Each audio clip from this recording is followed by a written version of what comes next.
Let's smash this party.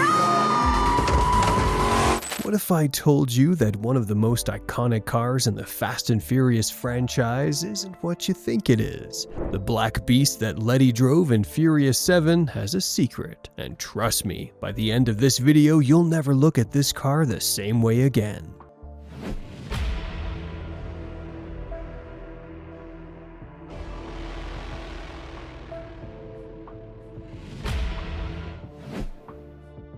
You probably remember that sleek, aggressive Plymouth Barracuda that Letty Ortiz drives in Furious 7.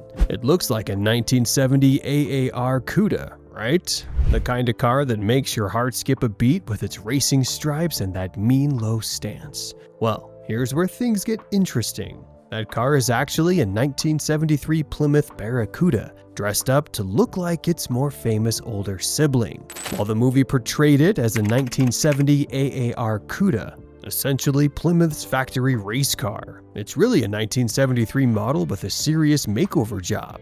But wait, it gets even more complicated. Some sources identify it as a 1972 model. The Bonham's auction house listing also calls it a 1972 Barracuda, originally built at Chrysler's new Stanton factory in Pennsylvania, with a 383 cubic inch V8 engine. Why the confusion? Because in Hollywood, multiple cars are always built for filming. Some got destroyed in stunts, and the surviving hero cars have slightly different specs. The VIN number confirms one car is a 1973 model, while another with another VIN number is a 1972. Either way, they're both imposters pretending to be 1970 models. This isn't unusual in the movie business. Remember, they built multiple versions of Dom's Charger 2. The magic of cinema means what you see on screen is rarely just one car. It's a whole fleet of specially prepared vehicles.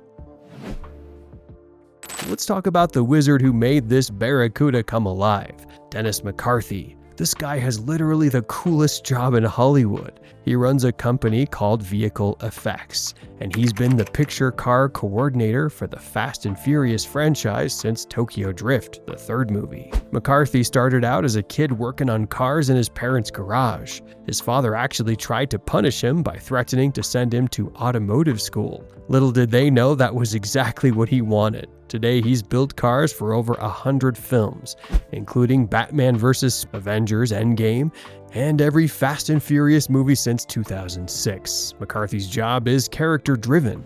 The sad thing was, of course, we had to change the color, so it's almost painful when you get a car that has probably a $30,000, $40,000 paint job. The orange worked out great. It really popped on screen. As he explained in a 2015 Motor Trend interview, "I want a fan to see a photo of a car before watching the film and be able to identify who would be driving it. The car has to match both the personality of the character and the geographical requirements of where they're filming." For Letty's Barracuda, McCarthy and his team at Vehicle Effects took that early 1970s Barracuda and transformed it into a Predator. They painted it in a striking black-on-black configuration with matte gray accents, giving it what one collector called a somewhat sinister tone. The hood, lightweight fiberglass with racing pins, just like the real AAR Cuda. The spoiler and strobe-style graphics, all designed to make you believe this was the genuine 1970 race homologation special. Under the hood sits a Chrysler V8 engine, either a 318 cubic inch or a 383 cubic inch unit, depending on which car you're looking at. The hero car has a 4-speed manual transmission, though other sources mention a 3-speed automatic torque flight transmission in different builds. Before we dive deeper into Letty's movie car, you need to understand what made the real 1970 Plymouth AAR Cuda so legendary. AAR stands for All American Racers. That was Dan Gurney's racing team. Plymouth entered the SCCA Trans Am Racing Series in 1970 and contracted with Gurney's team to build and campaign the race cars. Here's where it gets cool. Racing rules required manufacturers to build at least 2,500 street versions to compete. So Plymouth cranked out exactly 2,724 AAR Cudas during a 5-week period between March and April 1970. that's it, single production year. Talk about rare. The real AAR Cuda packed a 340 cubic inch V8 with 3 2-barrel Holley carburetors, called a 6-barrel setup. It made 290 horsepower at 5,000 RPM. The engine had unique cylinder heads, thicker main webs in the block, and a forged crankshaft and connecting rods. But power wasn't everything. The AAR Cuda had a functional hood scoop, side exit exhaust pipes that came out in the front of the rear tires, special offset size tires E60X15 in front, G60X15 in back, and upgraded suspension with heavy-duty sway bars. The rear end sat about 2 inches higher than a standard Cuda to make room for those wild side exhausts. The AAR Cuda could blast from 0 to 60 miles per hour in around 6 seconds and run the quarter mile in about 14 seconds. Impressive for 1970, top speed over 135 miles per hour. Trailer, we have a 1970 AAR Cuda, and well, as you can see, she's pretty rough. She's got the quarter panel. I don't really know the quarter panel shot on this. Today, genuine 1970 AAR Cudas are worth well over $200,000 for a well-maintained example. So yeah, Universal Studios wasn't about to destroy one of those for a movie. If you're enjoying this deep dive into movie car secrets, make sure to hit that subscribe button and turn on notifications. We've got plenty more fascinating car stories coming your way. Now, let's get to the good stuff. How this Barracuda actually appeared in the Fast and Furious franchise. The car first showed up at the very end of Fast and Furious 6, parked in front of Brian's wild Nissan GT-R. That was just a cameo appearance, a teaser for what was coming. But Furious 7 is where this Barracuda became a star. The movie opens with Dom driving it. With Letty in the passenger seat, she's suffering from amnesia after her death in the earlier films, and Dom's trying to help her remember. He takes her to Race Wars, the iconic drag racing event from the first movie. Here comes the most memorable scene. Dom tells Letty to take the wheel and race against an Audi R8. He confidently predicts that the Audi's transmission will blow out, making it an easy win. Dom was right. The transmission explodes and Letty takes the checkered flag in the Barracuda. The race starts triggering Letty's memories, but not in a good way. She gets confused, accidentally punches their friend Hector in the face, and speeds off alone in the Barracuda. Talk about a dramatic memory recovery. Later in the film, the Barracuda appears during one of the franchise's most intense sequences. Letty is driving through Los Angeles with Ramsey, played by Natalie Emmanuel, in the passenger seat. They're being chased by Mose Jacande's high-tech stealth helicopter and armed drones, while trying to hack the God Eyes surveillance system. This is where the Barracuda really proves its muscle, dodging explosions and outrunning military-grade hardware. Here's something most people don't realize. Movie productions typically destroy multiple versions of hero cars during filming. Stunts, crashes, explosions, it all takes a toll. But Letty's Barracuda, this particular car is special because it's the only one that survived the production of Furious 7. This is the only surviving Cuda from the film. Think about that. While other stunt versions got blown up by drones or crashed during action sequences, this particular car, the main hero car used for close-ups and the race wars scene, made it through intact. After filming wrapped, the car was registered to Vehicle Effects Incorporated, Dennis McCarthy's company. It eventually entered private ownership and became quite the collector's item. In 2019, it appeared at the Scottsdale Auction Speed Soiree.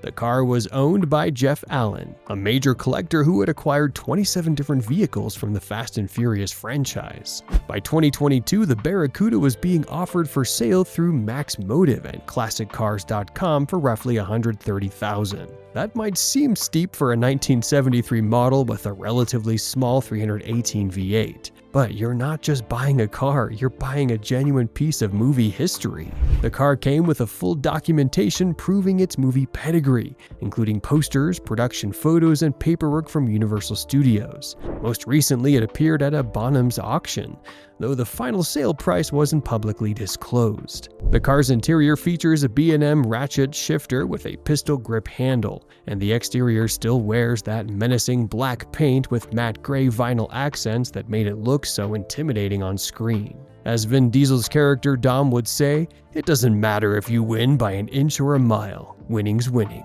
and Letty's Barracuda definitely won the hearts of Fast and Furious fans around the world. The car became so iconic that it spawned an entire line of merchandise. Jada Toys created die-cast models in 124 and 132 scales. These weren't cheap knockoffs, they were officially licensed replicas with opening doors, detailed interiors, and rubber tires. Michelle Rodriguez even personally signed some of these models. The Barracuda also appeared in the Forza Horizon 2 video game as part of the Furious 7 car pack. The game developers created a Fast and Furious edition that recreated Letty's exact specifications, down to the matte gray graphics and black paint scheme. The game even noted that the movie car was rated at over 600 horsepower with all its modifications. What makes Letty's Barracuda particularly special is what it represents. In a franchise dominated by Japanese imports and American muscle, this car was pure old-school Detroit attitude. No computers, no fancy electronics, just a big V8, a manual transmission, and a driver with something to prove. It perfectly matched Michelle Rodriguez's portrayal of Letty as tough, no-nonsense, and fiercely independent. The car also introduced a new generation to the Plymouth Barracuda nameplate. Many younger fans had never heard of these cars before seeing Furious 7, according to various muscle car forums and enthusiast groups. Internet searches for Plymouth Barracuda spiked significantly after the movie's April 2015 release. In a way, this movie car kept the Barracuda legacy alive, even if it wasn't technically the correct year model.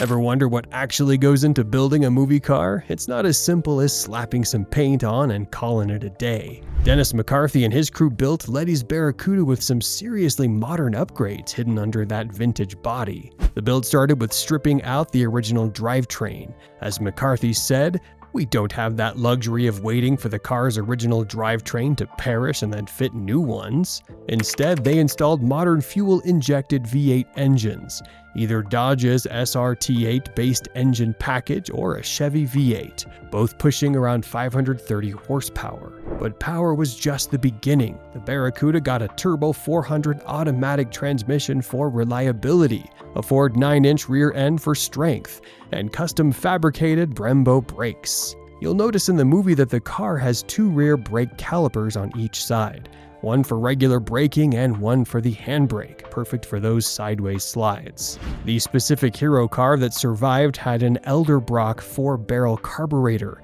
and a Y-end intake manifold. The listing mentioned it sounds like it has 1,000 horsepower. Even if the actual number was lower, the sound design made it feel like a monster. The suspension got a complete overhaul too. Motor Trend reported that McCarthy installed O'Reilly front and rear suspension components to handle the rigorous stunt work. And because this was a movie car that might crash, every build included a full roll cage for safety, though you'd never notice it watching the film. The black-on-black paint scheme, that was a deliberate choice by the production's design department. They wanted something sinister and aggressive that matched Letty's character, a predator on wheels. The matte gray vinyl accents and body-colored bumpers gave it a modern, aggressive stance that pure vintage cars don't have. Here's a reality check about movie production. They never build just one car. According to a 2016 article, several copies of the vehicle were reportedly spotted on the Los Angeles set during Furious 7 filming. Why so many? Because cars get destroyed a lot. Dennis McCarthy's production strategy was to build multiple versions of each hero car with identical powertrains. This wasn't just for stunts, it was practical. If one car broke down mid-shoot, they could swap it out immediately without delaying the $1 million per day production schedule. As McCarthy proudly stated, "We're successful in that we've never held up the schedule because of a broken vehicle." For context on the scale of these productions, Furious 7 went through close to 1,000 tires and had a 48-foot trailer dedicated just to spare tires and wheels. Continental and General Tire helped supply the massive quantity needed. That's how intense the car work gets on these films. What do you think? Should movie cars stick to authentic year models? Or is this kind of creative freedom what makes them so special? Drop your thoughts in the comments below. And if you learned something new today, smash that like button and subscribe for more deep dives into the cars that became movie legends.